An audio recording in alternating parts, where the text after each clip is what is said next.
we've held up this letter from the king of Jerusalem forever saying, oh my God, he's like a ship in a sea. He's being attacked by everybody.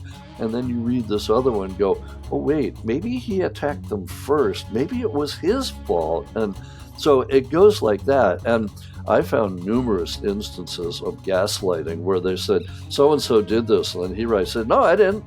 They're lying. It's all lying. Hey, I'm Jordan, and this is the Bible and Archaeology podcast, the place for conversations and questions about the lands, civilizations, and archaeology of the Bible. This week, I'm very happy to be joined by Dr. Eric Cline for a conversation about his brand new book, Love, War, and Diplomacy, an exploration of the Amarna Letters, both the world of the letters themselves and the world of the scholars and the race to discover, translate, and publish them.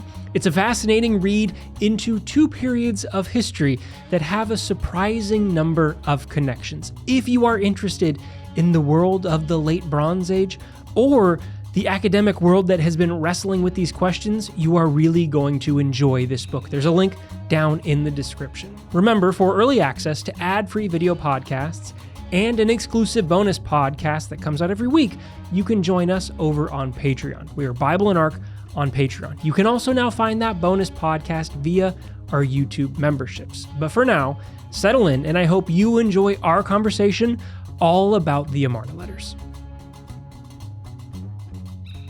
Dr. Cline, thank you so much for taking the time today to come and talk about your new book, Love, War, and Diplomacy, The Discovery of the Amarna Letters and the Bronze Age World They Revealed. It's a new book. It's out now. It came out yesterday, if you're watching this when it comes out, so you can go and get yourself a copy right now. I would highly recommend it. But Dr. Cline, thank you for taking the time to come and share a little bit with those who haven't had the chance to read it yet.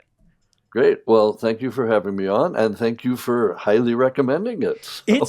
It's if you have ever wanted to know more about the Amarna Letters, this is a great read. If you are interested in the world of the scholars who participate in these types of studies, this is also a great read because, Dr. Cline, what you do here is you frame the Amarna Letters and the scholars who were a part of the race to find, translate, publish them, and you bounce back and forth between these things. But before we can jump into those scholars, can we step back and frame the Amarna Letters for the listeners, for someone who is thinking maybe, I've heard this name before, or I know somewhat of the context. Right. In your world, you are a Bronze Age specialist here. How do you situate the Amarna Letters for someone who is coming to them maybe a little less well-versed? Right, or has never heard of them before, which, I mean, oh my, that could be the case, yes. So, and I've lost count of the number of times that my students spell it Armana instead of Amarna. I'm like, no, it's not like an Armana radar range, or a stove or something like that. Yeah, okay, so the Amarna Letters, I find them absolutely fascinating. Basically, what they are and what my book is, it's a deep dive into a 30-year period during the 14th century BC or BCE, that is 3,400 years ago. And they are the letters from the archive of the Egyptian pharaohs, Amenhotep III and his son, Akhenaten. Now, most people haven't heard of Amenhotep III, but they have heard of Akhenaten because he's the so-called heretic pharaoh who might have started monotheism. All right, so that's a whole nother topic. Yeah. Anyway, these letters, they're written on clay tablets, and there are about 400 of them that are left to us. There were originally more, but now we've got close to 400. And they are the letters between those two Egyptian pharaohs and the other great kings of the day. So think King of the Hittites up in Anatolia, which is modern-day Turkey, King of the Cypriots on Cyprus, King of Assyria, King of Babylonia, both in Mesopotamia, modern-day Iraq. Who else? King of Mitanni.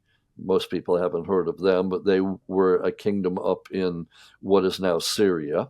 And there's about 50 of those. But then there are just over 300 letters, mostly from the petty rulers in Canaan. And those are absolutely fascinating because they're from places that are still in play today. The Canaanite king of Jerusalem, the Canaanite king of Beirut, of Byblos, of Tyre, of Megiddo, of Hatzor. I mean, these are names that still resonate today. And these letters give us an inside look at diplomacy on the one hand, commercial activities on the other, and just there's no way to describe it, but the petty rivalries between the little local kings, each of which they're like squabbling children reporting to their parents, Mommy, Yeah. King of Jerusalem hit me. Daddy, King of Hatzor came at me. Send me troops, help me out here. And on the one hand, it's very amusing. And on the other hand, it kind of shows you that nothing has changed. Yes, I think that is such a fascinating part of the world that these letters open up, because if you hear, oh, it's bureaucratic records, you might think this is going to be exceptionally boring and it's lists of things. And at times it can be.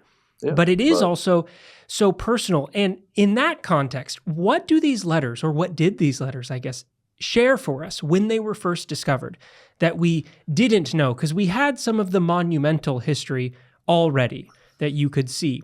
But how did these letters change the landscape of what we understood? Well, all right, that's an excellent question, because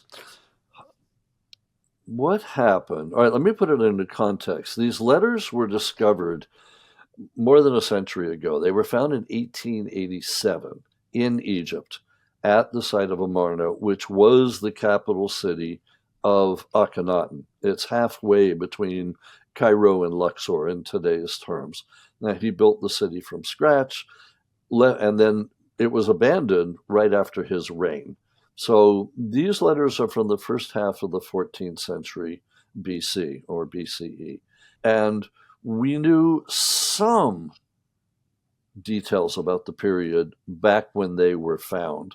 But I mean, this is now, more than 100 years. So it's 100 and almost 150 years later. And what the letters did when they were finally deciphered, and of course, the race to decipher them is its own story, which we'll get into, fraught with mistakes, et cetera, et cetera. They revealed the names not only of the kings that were writing back and forth, but in some of the letters, the newer kings, when they came to the throne, they had to basically position themselves and say, "Hi, I'm new.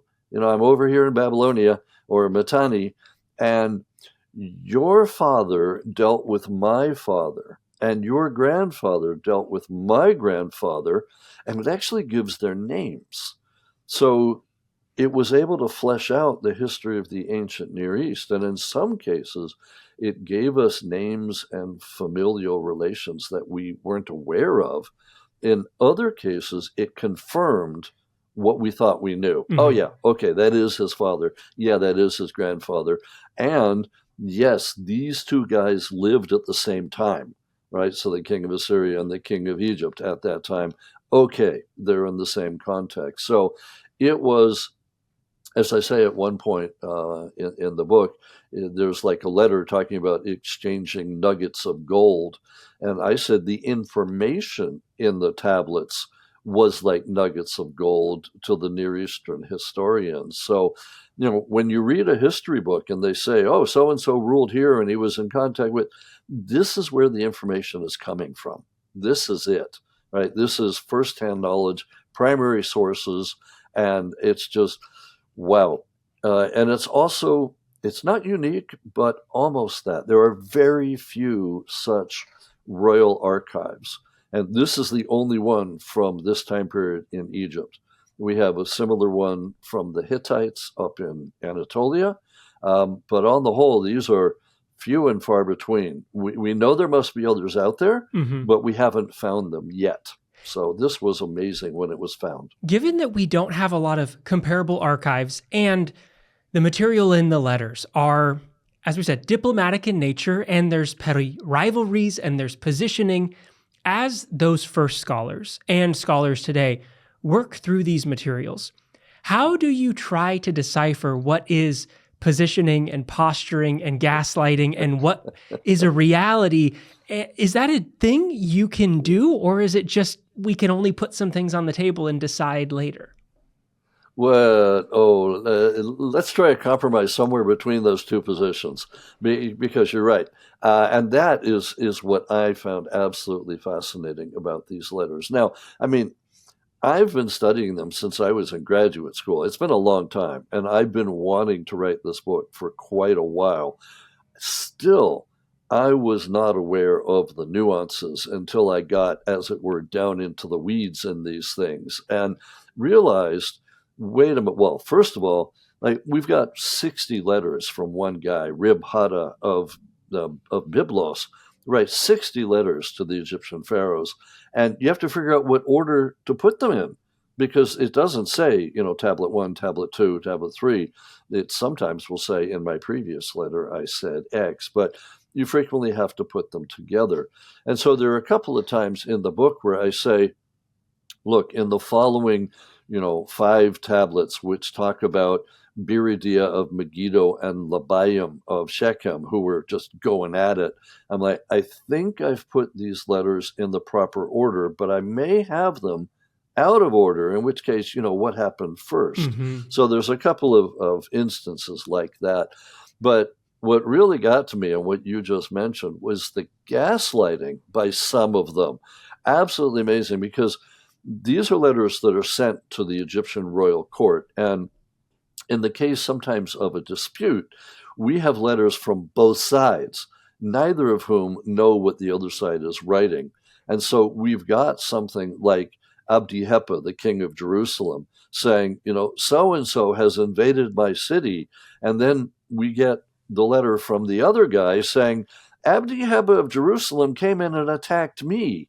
And so, yeah, I retaliated, but and it's kind of like today in football or basketball when you get a flagrant foul, and usually it's the second guy that gets caught, and the Yes. first punch is missed by the referees. Same thing here. It's like, okay, we've held up this letter from the king of Jerusalem forever saying, oh my God, he's like a ship in a sea. He's being attacked by everybody. And then you read this other one and go, oh, wait, maybe he attacked them first. Maybe it was his fault. And so it goes like that. And I found numerous instances of gaslighting where they said, so and so did this. And then he writes, said, no, I didn't. I didn't. They're lying. It's all lying. False media. Watch out. It's, fake news. And I was like, whoa, okay, nothing's changed. That you is know? such a fascinating through line in the book. And you position it primarily with the scholars who are a part of the race to translate them. But Mhm. moments like that, where you can still see the parallels between these ancient archives and the dynamics that continue in our world today. But can I ask about the format of the book itself? Because you move back and forth between the Mhm. people and the text of the letters, Right. and then the people and the work of those scholars first working on the letters. What is it that led you to that format?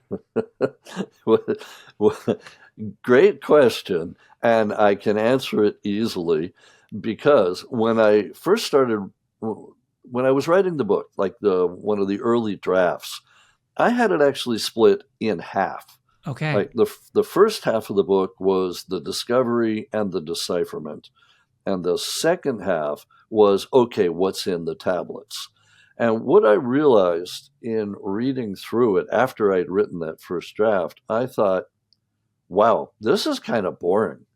This is way too down in the weeds when we're going into what did the various scholars think and where did they get it wrong. And but on the other hand, if somebody reading it is fascinated by that, the process of decipherment, they're going to be great. But if you're buying the book because you want to read about what's in the letters and what do they tell us about the world back then, you're going to be like, I'm up already on page 98. When is he going to get to the story? And so I thought, no, that won't really work. And then I leaned back to two things which are related. One, when I was growing up, I was reading The Source by James Michener.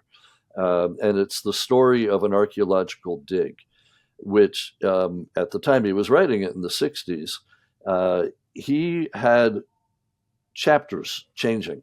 One chapter was about the dig in the modern day, right, in the 1960s, in which they found an object. And then the next chapter was the story from the ancient times, ending with that object being deposited at the site. And so it went back and forth and back and forth. And I actually wrote a book on the excavations at Megiddo. It's called Digging Up Armageddon. And I followed that same format. So it occurred to me here when I was reading my draft, and I thought, wow, this is kind of boring the way it is. I thought, what if I do the same thing? What if I alternate? And I thought, okay, I can't alternate chapters because that's too much whiplash, basically. But what if I have chunks? And so that's basically what I did. So I introduce at one point the two British scholars that are involved, and then introduce some of the German scholars. And then I'm like, okay, that's enough. I've introduced them. Now, let me switch to looking at the royal letters, because there's only 50 of them.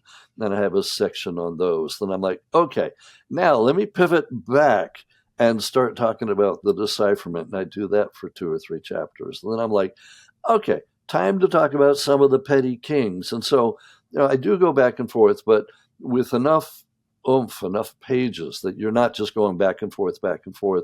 But I also wanted, and I don't know how successful I was, I kind of wanted to leave each section with a small cliffhanger so that while you're like, okay, let's go on to this completely different next section for a while, you're like, I got to get through this quickly so I can get back to the story I was following.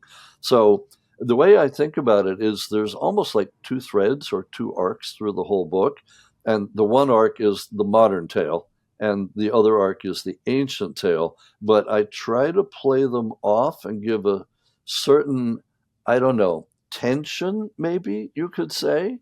So I don't know. I mean, you and the readers will tell me if it worked, but I think it works great. It's such a fascinating way to move through them it is not a whiplash effect at all as you're moving between them. And I do think the hook successfully moves you back along, but it also introduces new questions into your mind as you're moving from one section to the other, because you can feel like you're participating in some ways with those scholars. And then you're moving into the texts, and it makes the reading feel a little different. Did it bring anything unexpected to you as you restructured and rewrote in that way that drew out unexpected insights from the letters or from the scholars? Yes, it absolutely did. It absolutely did. And yeah, and I'm glad to hear you say all that, because that was what I was really trying for. Some of the things that surprised me and that came out while I was changing to that format was the mistakes they made. And what was driving each of them. And they each had very different motivations and very different personalities. I mean, this is the type of thing where I could easily see a miniseries being made out of it, or a docuseries or something, because each of these characters is so colorful that you can actually, I mean, while you're reading, you can visualize them. So, I mean, you've got E.A. Wallace Budge, one of the preeminent Egyptologists of his day, working for the British Museum, and an absolute scoundrel who was detested by his colleagues at that time.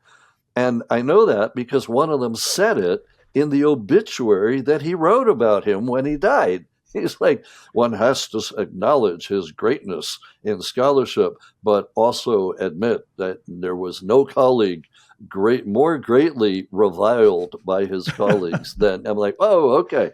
So and Wallace Budge, or just Budge, he is the one that got 82 of the tablets for the British Museum. And in his autobiography, he blatantly tells the story of how he went and bought them and then smuggled them out of Egypt, stole them.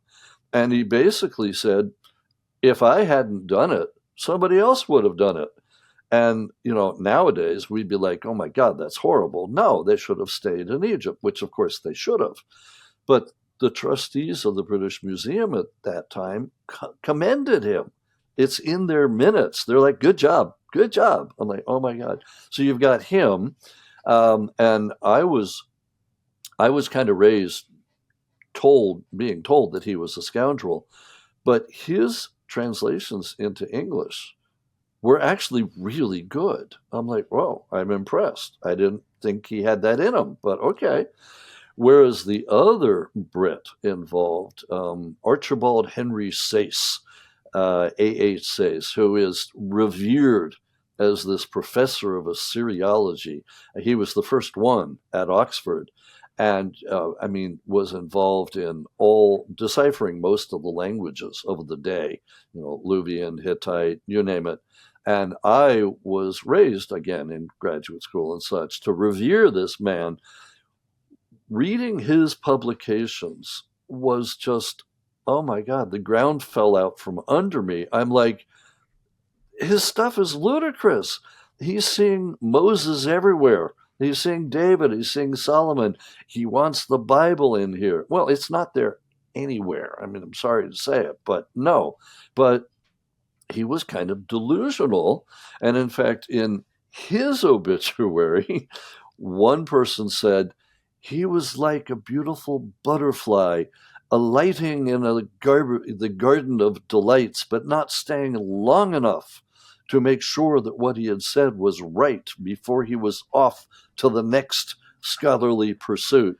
And indeed, it's like, whoa. So that's what really got me, was learning how these scholars were like, they always say, don't meet your heroes, right? And don't put them on pedestals, but in this case, the one fell off the pedestal and the other one got put on one. And those were just the two Brits. The same thing happened with the Germans. And I'll just give you one example. One of the leading guys is a guy named Hugo Winkler. And I had known about Winkler because he's famous for excavating Hattusas, the capital city of the Hittites, and for finding their archive, which is one of the other ones we've got, leading to the decipherment of Hittite by about 1916, and restoring the Hittites to their place in history, because they had been lost to us basically until the late 1800s, early 1900s. So I knew about Winkler from the Hittites. I did not realize that he was like the leading German scholar deciphering and translating the Amarna Letters. He's the main guy. Nobody had ever told me that. I had never heard that. And I had read most of the stuff available. I'm like, wait, Winkler's in there? Wow, okay. So anyway, it was maybe it's down in the weeds. Maybe they're internal surprises. And maybe the general reader would be looking and going, yes, so what? Okay, fine. I never heard of him to begin with. But I have two audiences for this book, I have to admit. One is the general public, and one are the scholars and the graduate students who know about this period but don't really know. And they're going to be going, whoa, okay, say, Spuds, Winkler, okay. And so they'll be, interested in that. The others will be, yeah, so what? But hopefully, my aim is different parts of the book will jump out to different people. So anyway, we could talk for hours about the other surprises I found, but just the personalities is what really jumped out at me. And the framing that you use as you move back and forth between them, I think really does accentuate the personalities in both contexts, both of those ancient voices or names that you have and the way they're operating, and those scholars and the way they are choosing to operate. Did you feel like you found any parallels? Like in your mind as you're working through some of these ancient king names and some of the scholars, were there any resonances between the systems, between the persons, between the worlds that stood out most to you? In terms of the modern and ancient ones? Yeah. Or yes, I would say, one thing that always jumps out at me is that nothing changes, right? There's, Ecclesiastes, nothing new under the sun, right? Every time there is a season, et cetera, et cetera. Same thing with the scholars. this was what I saw especially is the combination of scholarly competition Hmm. and scholarly collegiality. Sometimes they're working together to push the field forward, and at other times they are backstabbing, backbiting, just in print ad hominem attacks. And I'm just like, okay, that hasn't changed, right? It's still that way today. It's a viper's nest. So when you get right down into academia, what is it they say? The fighting is so big because the territory is so small, right? Something like that. Hmm. So, this is the late 1800s, early 1900s, and it is the same today. So I saw also that as a way. But the other thing that hit me, and I really felt for them, is the scholars were struggling with trying to decipher basically a writing system that was reasonably new to them, namely cuneiform, wedge shaped, which cuneiform, you use it to write Akkadian and Sumerian and Hittite. It's a writing system, right? Just like today we use the Latin alphabet to write English and French and German and Italian and Spanish and all that.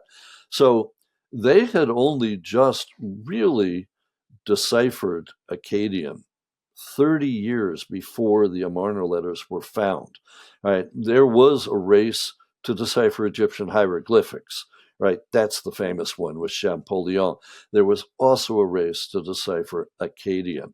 And they finally agreed in like the 1850s that they had figured out how to read the cuneiform wedges when they gave a couple, it was three or four scholars, a brand new tablet that had just been found, right? Just excavated. And they said to each of them, here it is. What's it say? And who wrote it and all that? And they're like, oh, yeah, it's all, and they all agreed. They all said it's so and so during this century talking about this. They're like, okay, yeah, we've done it. So you've got a writing system they've just deciphered, and then you have these clay tablets on which these letters are written. They are so unique that nothing like them had ever been found in Egypt before, such that when they were first found, there were accusations of them being modern forgeries. And Budge actually says, no, I think they're real. But there was a French scholar who said, no, they're fakes. Throw them all away, right? So you've got that. So I was sympathetic with that, but also with trying to read what was written in them, because yes, it is what we would call Akkadian, which is the lingua franca of the day. Just like French was the diplomatic language during Ben Franklin's time, so Akkadian was the diplomatic language back then. So if you were, yeah, and if you were a Hittite, you would do, and you're writing diplomacy, you would know Hittite and Akkadian. If you're down in Egypt, you would know Egyptian and Akkadian. If you're in Babylonia, you're fine. You just need to know Akkadian. The Akkadian that's being written in Canaan by the petty kings is its own dialect. It's like a Marno Akkadian. And so the people that made the mistakes, like Sayce saying, oh, Solomon's in here, or Hmm. Moses is in here. Well, you can see where he made that mistake because the Akkadian, which is in consonants, not an alphabet. There's a word that was, and I'm off the top of my head, it's like Salamanu, and you can see where he goes, oh, that's Solomon. No, it actually means something completely different. It's got nothing to do with Solomon. But what did he have to compare it to?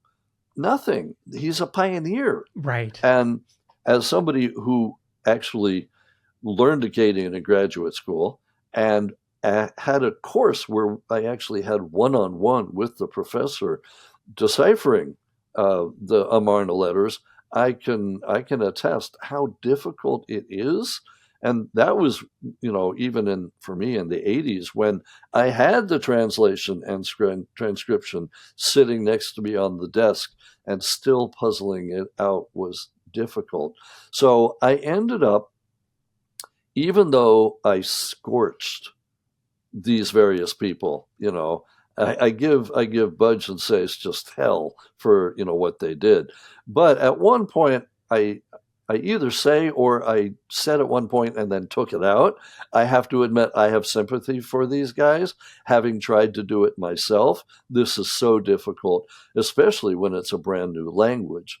And to add insult to injury, or to add put salt in the wound, to add misery to it, there's a couple letters that are not written in Akkadian, but are Right. written in Hittite.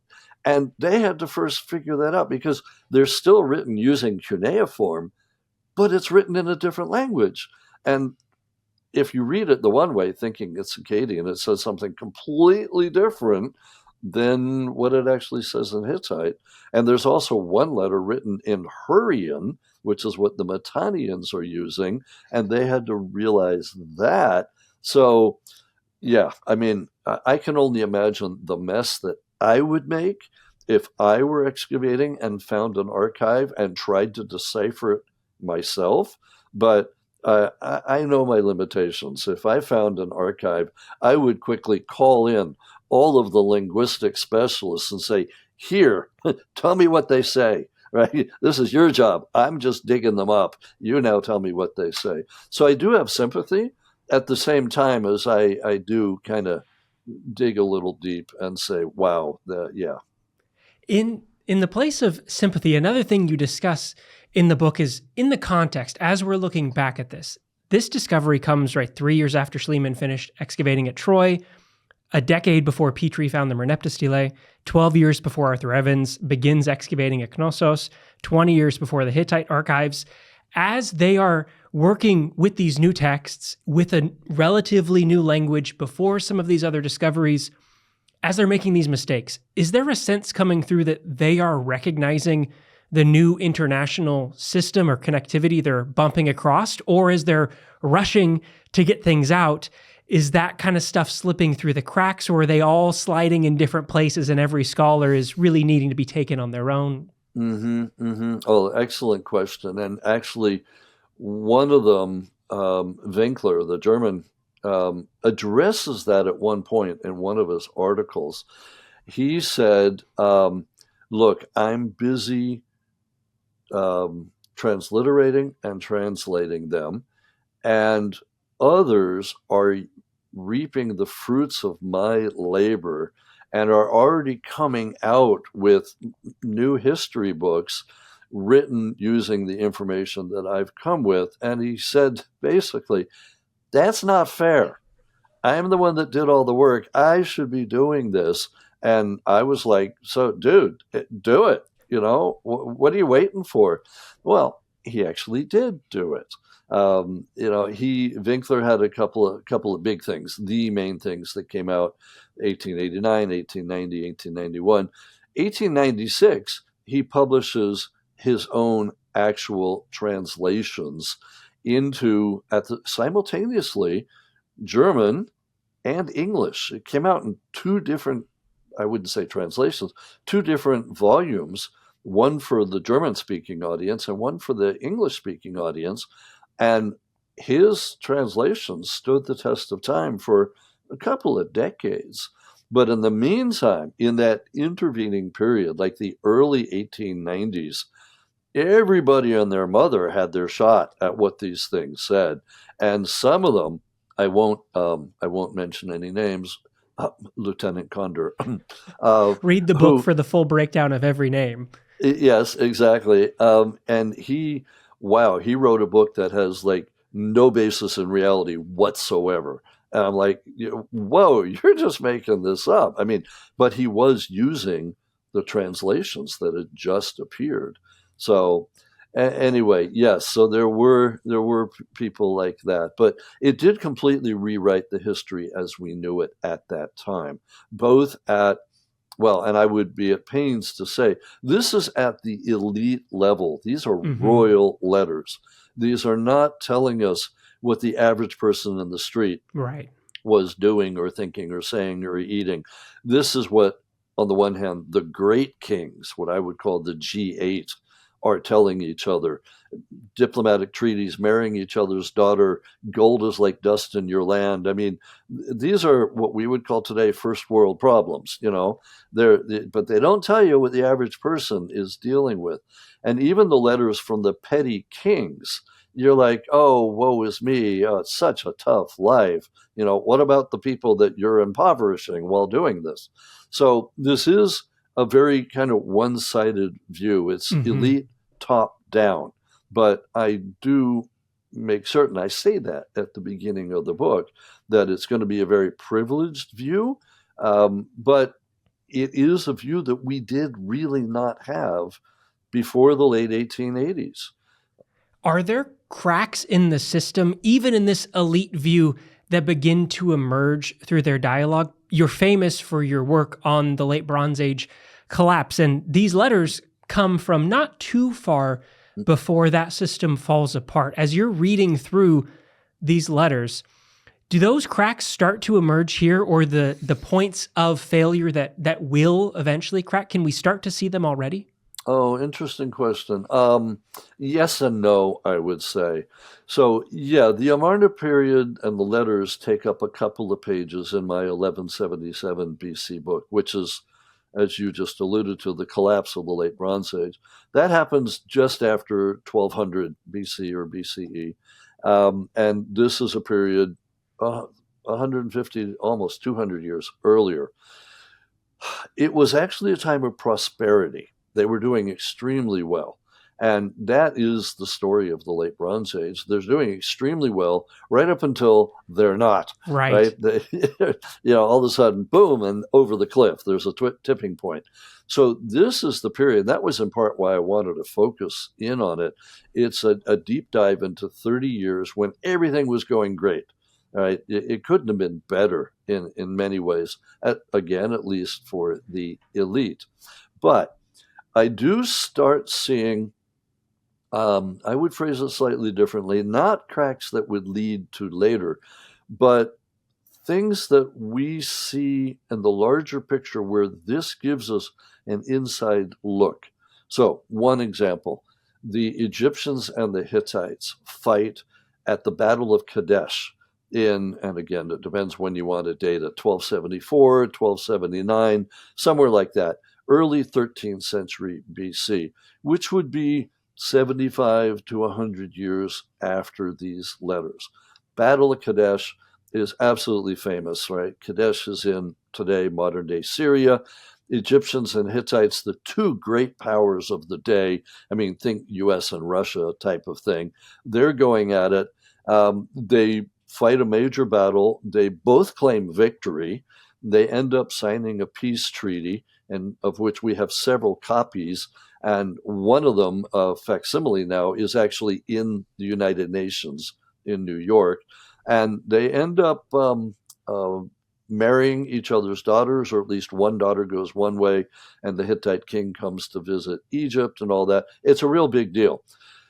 What we see in the Amarna letters is the Hittites starting to get involved in the region of northern Syria and all the way down, in fact, into what is today Lebanon, interfering in things that are going on in Beirut and Tyre and elsewhere.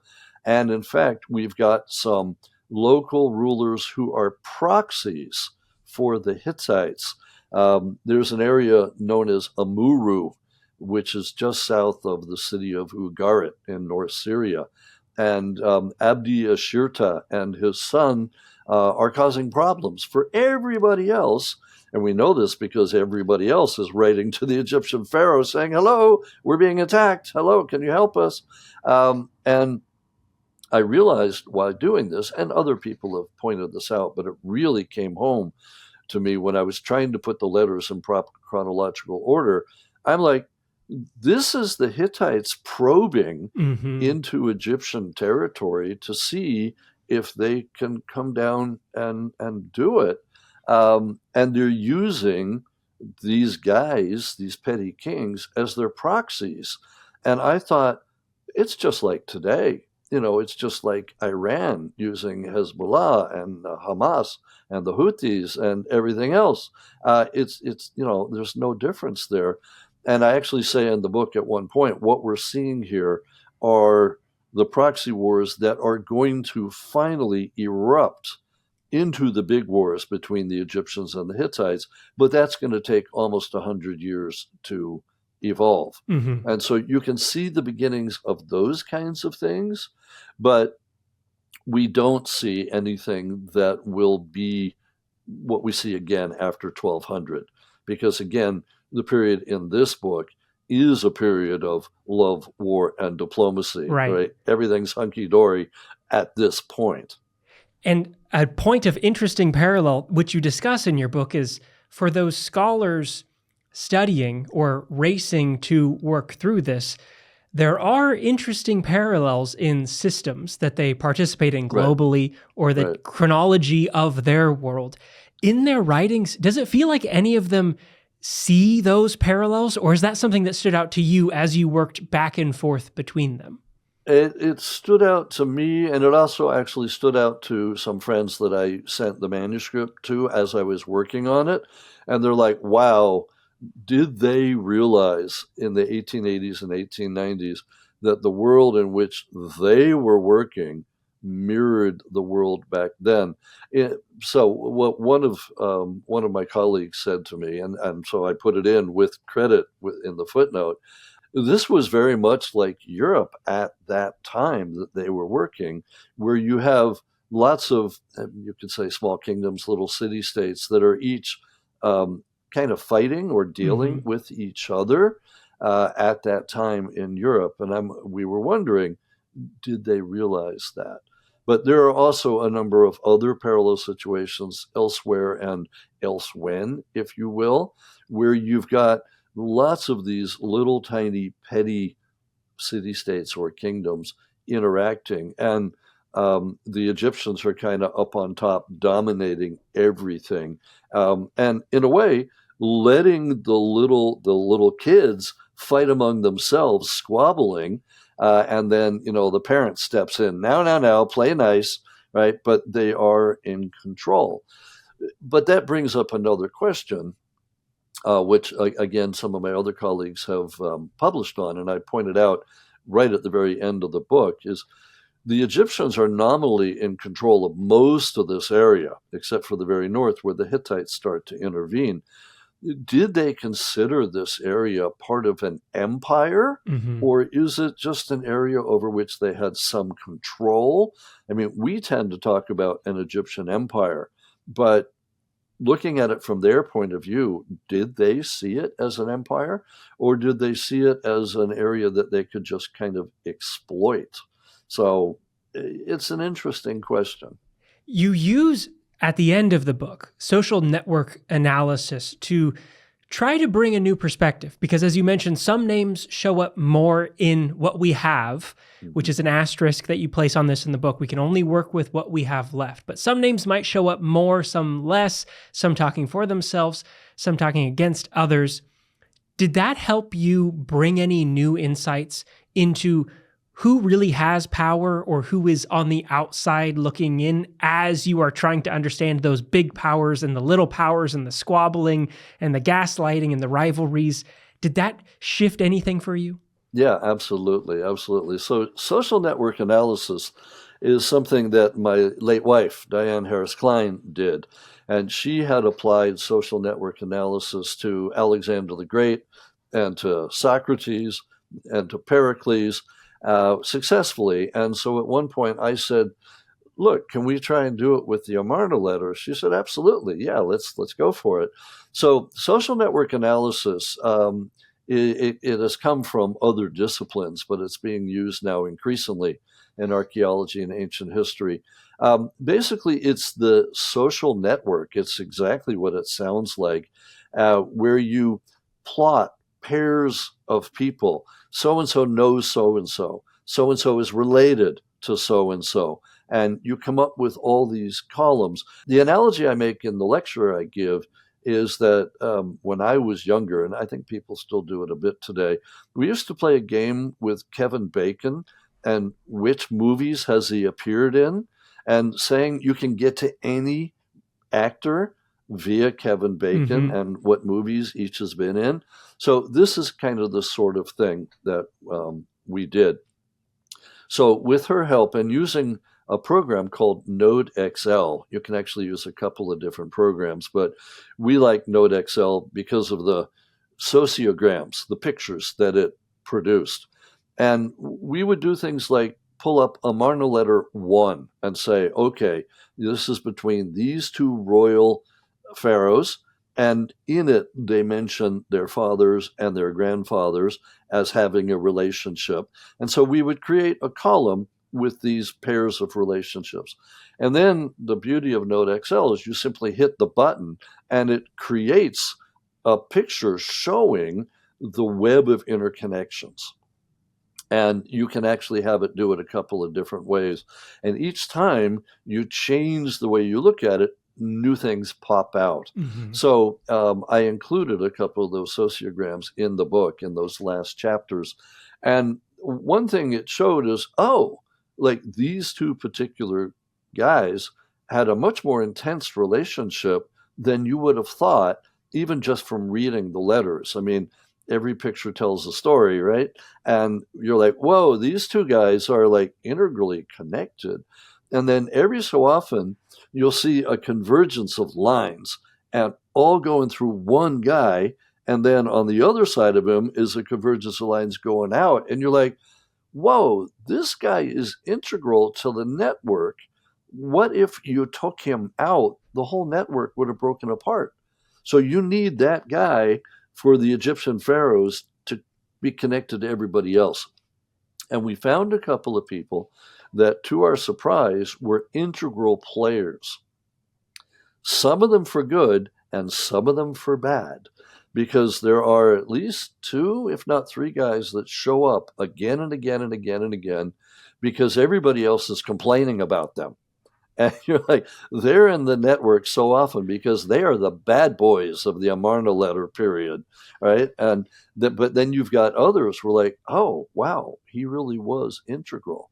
And then it also showed, for example, the role of some of the women. Mm-hmm. The women are rarely mentioned in the letters, right? Here and there, yeah, sure, but not that often.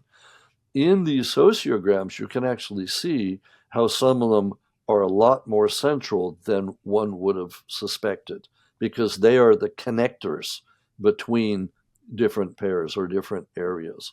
So, yeah, using the social network analysis was really interesting and kind of eye-opening. And the other thing is that you can play around with it. As you alluded to, our analyses are only as good as the data that we feed into it. And as I think I mentioned at the beginning of this interview, we're missing a good number of tablets. We know that they broke in being transported and just, didn't get bought, didn't make it. So, like, there's only one letter from the king of Assyria. And I'm like, there had to be more. And you mentioned there's none from the Aegean in the There's collection that we have. none from the Aegean. There's only two that are from the Hittites. There must have been more. In fact, Sayce estimated that we've only got, I don't even know what he said, 40 to 60%, something like that, right? There should have been, we've got, like I said, we've got almost 400 tablets. There should have been at least 600. So we're missing a lot, which means we also can't take, as the gold standard what we're shown in social network analysis. We have to say, this is what our current data is telling us. It may change. So I'll give you one last example. Some of the tablets actually say to Amenhotep III. Others say to Akhenaten. The vast majority say to the Egyptian pharaoh, and they don't actually give his name. And so, which one is it? It's clear that maybe they didn't know who they were writing to. Is Amenhotep III still on the throne, or is Akhenaten there now? Right. So we played around in which we replaced the unknown king. In one case, let's say, what if it's Amenhotep III? What's the sociogram then look like? What if the unnamed king is actually Akhenaten? what does that then do? So I think in the book I included the one of if it's Akhenaten, Hmm. what's it look like? And it does drastically change things. So I do warn the readers of that. And then as one of my, I think it was one of the peer reviewers, these anonymous peer reviewers, one of them said, "You're not even talking about the scribes. Where are the scribes who are actually writing the tablets?" And so I added in a statement that said, they're definitely there. They're the glue that holds the network together, but we don't have any of their names, or not many of them, not enough to know where they fit in. So I couldn't put them in. But as we learn who they are, I don't know how we're going to, but if we do, then that will change the network because we can put the scribes in as well. So I said, look, this is incomplete, but it reflects our current state of knowledge. Right. As we wrap up here, what's the thing you're hoping for someone, whether they're coming to the book with no past knowledge of the Amarna Letters or the scholars, or one of those students or academics who feels well versed in this? What's the thing you're hoping that they take from this for that past understanding or for their perspective of our world today? Great question again. I would say there's a couple of takeaways. One, and perhaps the most important, is just reading about them for their own sake, because they're amazing. It is a window into a period of time, 3,400 years ago, in which they are communicating among themselves. They're not writing for history.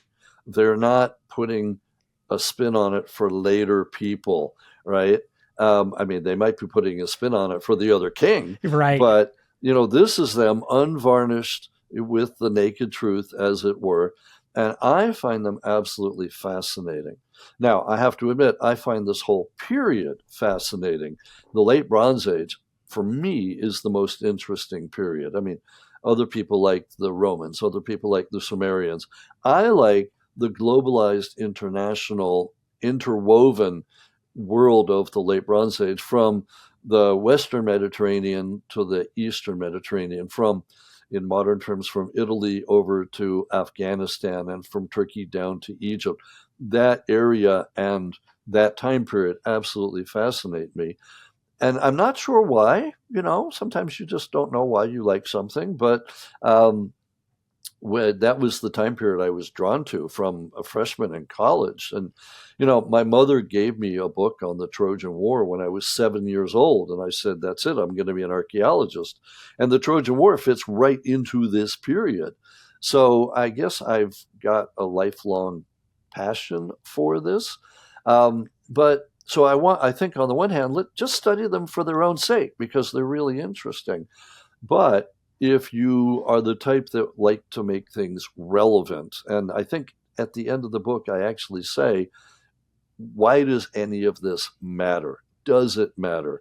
Did these things that happened more than 3,000 years ago, are they at all relevant today?